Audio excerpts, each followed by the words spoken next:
Eh, anong mangyayari ngayon? Dito lang ako sa loob? Matagal ka nang nakakulong. Tawa ang nanay ko!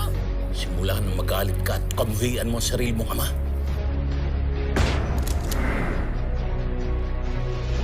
Yan. Ganyan dapat. Determinado. Sigurado ka ba dyan?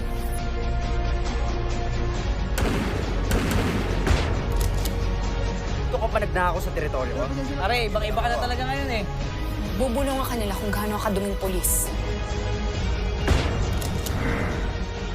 Pinaigting ang pagbabantay ng mga kapulisan sa patuloy na hagarang pagnanakaw ng hinihinalang Bulate Gang. Hambog pala talaga tong gagawin to. Mo Ikunulong mo na ang sarili mo dyan. Diyan sa sarili mong mundo. Alabasin niyo ako dito! Wala akong kasalanan!